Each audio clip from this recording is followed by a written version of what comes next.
നമസ്കാരം. കേരളത്തിൽ NH-66 പണികൾ കഴിഞ്ഞ ഒരു വർഷം കൊണ്ട് എത്ര ശതമാനം പുരോഗതി കൈവരിച്ചു എന്നാണ് നമ്മൾ പരിശോധിക്കാൻ പോകുന്നത്. ശതമാനക്കണക്കിൻ്റെ കാര്യം പറയുമ്പോൾ പല മാധ്യമങ്ങളിലും പല വ്യത്യസ്തങ്ങളായ റിപ്പോർട്ടുകളാണ് വരുന്നത്. എന്നാൽ നമ്മളിവിടെ സോഴ്സായിട്ട് എടുത്തിരിക്കുന്നത് പാർലമെൻറ്റ് ഡോക്യുമെൻ്റാണ്. അതായത് രാജ്യസഭയിലെ ചോദ്യോത്തര വേളയിൽ റോഡ് പണിയുടെ പുരോഗതിയെക്കുറിച്ചുള്ള ചോദ്യങ്ങൾക്ക് കേന്ദ്ര ഉപരിതല ഗതാഗത വകുപ്പ് മന്ത്രി ശ്രീ നിതിൻ ഗഡ്കരി നൽകിയ മറുപടി. ഇത് നാഷണൽ ഹൈവേ അതോറിറ്റിയുടെ ഒരു ഔദ്യോഗിക രേഖയാണ്. അതുകൊണ്ട് തന്നെ മാധ്യമ റിപ്പോർട്ടുകളേക്കാൾ ഇതിന് ആധികാരികത ഉണ്ടായിരിക്കും. 2024 ഓഗസ്റ്റ് 7-നാണ് ശ്രീ ജോൺ ബ്രിട്ടാസ് MP രാജ്യസഭയിൽ റോഡ് പണിയെക്കുറിച്ചുള്ള ചോദ്യങ്ങൾ ഉന്നയിച്ചിരുന്നത്. 2025 ജൂലൈ 23-ന് ശ്രീ അബ്ദുൾ വഹാബ് MPയും ഇതേ ചോദ്യങ്ങൾ ഉന്നയിച്ചിരുന്നു. ഈ രണ്ട് ചോദ്യങ്ങൾക്കും അതാത് സമയങ്ങളിൽ മറുപടി നൽകിയിരിക്കുന്നത് ശ്രീ നിതിൻ ഗഡ്കരി തന്നെയാണ്. ഈയൊരു കാലയളവിനിടയിലും സമാനമായ ചോദ്യങ്ങൾ കേരളത്തിൽ നിന്നുള്ള മറ്റ് MPമാർ ചോദിക്കുകയുണ്ടായി. എന്നാൽ നമ്മളിപ്പോൾ ഇവിടെ താരതമ്യ പഠനത്തിനായി എടുത്തിരിക്കുന്നത് ഈ രണ്ട് ദിവസങ്ങളിലെയും ചോദ്യങ്ങളാണ്. അതായത് 2024 ഓഗസ്റ്റ് 7-നും 2025 ജൂലൈ 23-നും ഉന്നയിക്കപ്പെട്ട ചോദ്യങ്ങൾ. അതിനുള്ള കാരണം ഇവ തമ്മിൽ ഏതാണ്ട് ഒരു വർഷത്തെ കാലയളവ് ഉണ്ടാവുന്നു എന്നതാണ്. ഈ ഒരു കാലയളവിൽ ഓരോ റീച്ചിലും കൈവരിച്ച പുരോഗതി പരിശോധിക്കാം.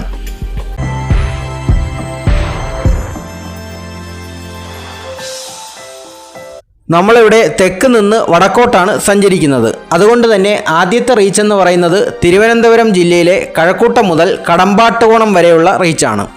ഇവിടെ 2024 ഓഗസ്റ്റ് 7-ലെ കണക്കനുസരിച്ച് 34% പുരോഗതി. അത് 2025 ജൂലൈ 23 ആയപ്പോഴേക്കും 39%. അതായത് വെറും 5% പുരോഗതി. കഴിഞ്ഞ ഒരു വർഷം ഏറ്റവും കൂടുതൽ ഇഴഞ്ഞു നീങ്ങിയ ഒരു റീച്ച് ഇത് തന്നെയായിരുന്നു. ഇനി കടമ്പാട്ടുകോണം കാവനാട്. ഇത് 2024 ഓഗസ്റ്റ് 7-ന് 48%. എന്നാൽ 2025 ജൂലൈ 23-ലേക്ക് വരുമ്പോൾ അത് 77%. അതായത് 29% വർധനവ്.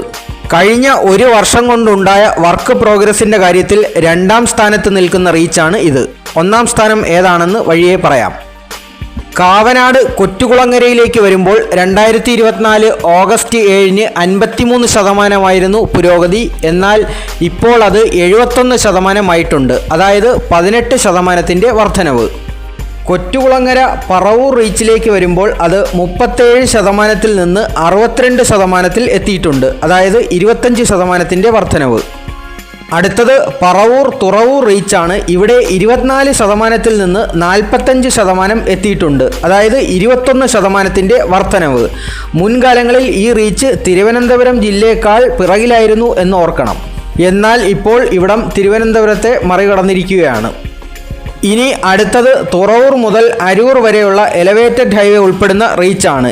ഇവിടെ 2024 വെറും 26% മാത്രമായിരുന്നു പുരോഗതി. എന്നാൽ ഇപ്പോൾ 62% എത്തിയിട്ടുണ്ട്. അതായത് 36% വർധനവ്. കഴിഞ്ഞ ഒരു വർഷം കൊണ്ട് ഏറ്റവും കൂടുതൽ പണികൾ നടന്ന റീച്ച് ഇത് തന്നെയാണ്. എടപ്പള്ളി മുതൽ കൊടുങ്ങല്ലൂർ വരെയുള്ള ഭാഗത്ത് 2024 40% പണി. ഇപ്പോൾ അത് 62% എത്തിയിട്ടുണ്ട്. അതായത് 22% വർധനവ്.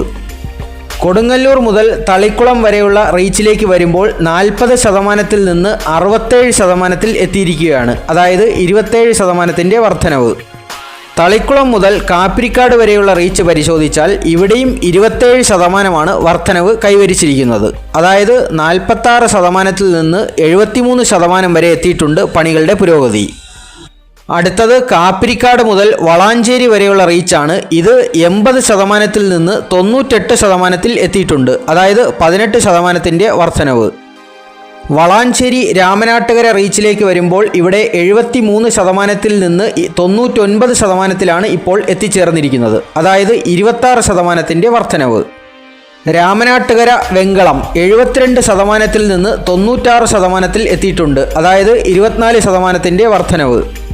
വെൻകളം അഴിയൂർ റീച്ച് വടക്കൻ കേരളത്തിൽ ഇഴഞ്ഞു നീങ്ങുന്ന ഒരു റീച്ചാണ്. ഇവിടെ 43% നിന്ന് ഇപ്പോൾ 58% എത്തിയിരിക്കുന്നത്. അതായത് 15% വർധനവ്. മുഴപ്പിലങ്ങാട് തളിപ്പറമ്പ് റീച്ചിലേക്ക് വന്നാൽ 55% നിന്ന് 73%-ലാണ് എത്തിച്ചേർന്നിരിക്കുന്നത്. ഇവിടെ 18%-ന്റെ വർധനവ്. തളിപ്പറമ്പ മുതൽ നീലേശ്വരം വരെയാണ് അടുത്ത റീച്ച്. ഇവിടെ 55% നിന്ന് 83% എത്തിച്ചേർന്നിരിക്കുകയാണ്. അതായത് 28% വർധനവ്. ഇനി നീലേശ്വരം മുതൽ ചെങ്കള വരെയുള്ള ഭാഗത്തെ പുരോഗതി പരിശോധിച്ചാൽ ഇവിടെ 55% നിന്ന് 79% എത്തിച്ചേർന്നിരിക്കുകയാണ്. അതായത് 24% വർധനവ്. ഇനി അവസാന റീച്ചായ ചെങ്കള മുതൽ തലപ്പാടി വരെയുള്ള ഭാഗത്ത് 73% നിന്ന് 98% എത്തിയിരിക്കുകയാണ്. അതായത് 25% വർധനവാണ് ഈ റീച്ചിൽ കൈവരിച്ചിരിക്കുന്നത്. ഈ ഒരു കണക്കിൻ്റെ ആകത്തുക സൂചിപ്പിക്കുന്നത് കേരളത്തിൽ ഒരു വർഷം ശരാശരി 20% പണികൾ നടക്കുന്നു എന്നാണ്. തിരുവനന്തപുരം ജില്ലയിലെ പണികൾ ഒഴിച്ചാണ് ഇത്തരത്തിലുള്ള ഒരു നിഗമനത്തിൽ എത്തിച്ചേർന്നിരിക്കുന്നത്. ഏതായാലും ശുഭപ്രതീക്ഷകൾ അർപ്പിച്ചുകൊണ്ട് നിർത്തട്ടെ. Thank you.